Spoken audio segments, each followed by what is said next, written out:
what was school like for you? It was fine.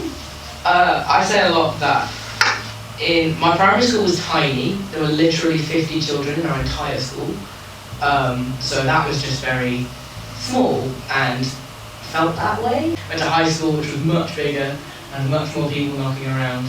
And I think I just sort of like small fish, big pond, just sort of swam along under everyone's radar the entire time. Like, I was in the sort of outcast group. I wasn't popular, but I also wasn't so unpopular that people bothered to bully me. Because at primary school, like I said, the fact that I always knew that I was different, and there was a group, like about 2 or 3 of us that thought we were different, and I was one of the people that I didn't have. I wouldn't say I was a loner, but I didn't have a group of friends that I stayed with. I'd dip into like different groups of people.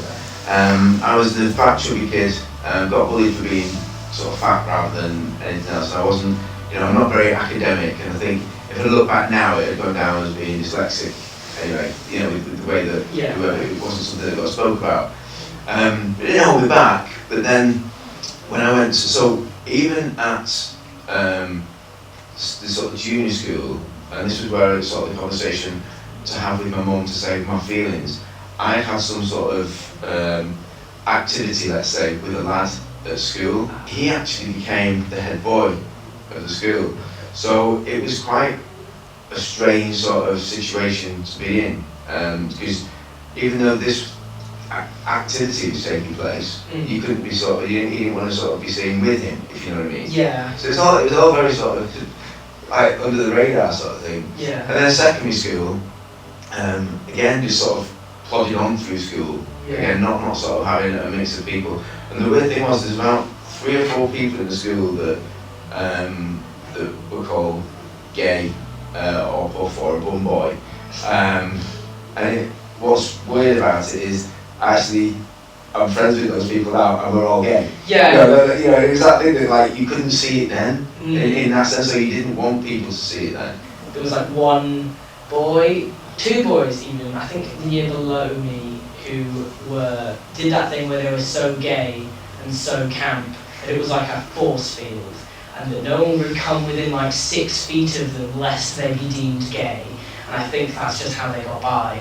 Like, one of them even had like a little clique of like really catty girlfriends who would like just like ruthlessly like take the piss out of anyone that came near. And it was like, as far as I could tell, stereotypical gay then. Yeah, but at the time I was like, oh my god, why are you such a knob?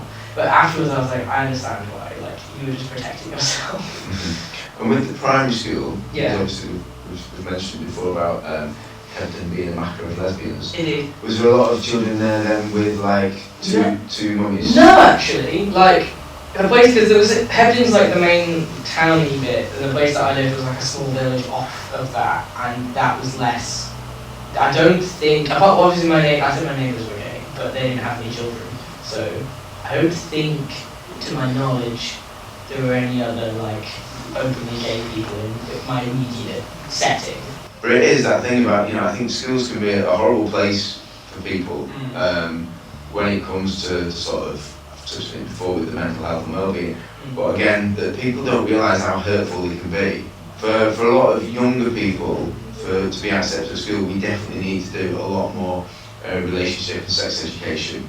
We need to be doing, and not just talking about, 1 day a month or 1 day a week, so 1 day a year, you send sort of the Proud Trust, or you send, diversity role models, and it needs to be on the curriculum, and it needs to be spoke about. It needs to be, the conversations for everybody need to be in the normal domain, because until we do that, I think, if I'm honest, I think we need to kill off a generation of about a 15-year gap, probably from around about sort of 45 to sort of 60. I think older people are really happy with gay people because they're the people that they see and everything. And I think, and younger people, especially young kids, they don't give a monkeys. No. They see, 2 mummies, 2 daddies, they don't care. In fact, it's for some reason, it's when they sort of 14, 15, 16, when they're going through that. But then if you've got parents there that are being homophobic or making comments, then it's going to go back to them, and they're going to think it's okay to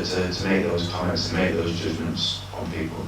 Yeah, no one naturally has bigotry or hatred in them. Like, psyche until someone else puts it there. They'll learn it from someone. You don't just develop that on your own.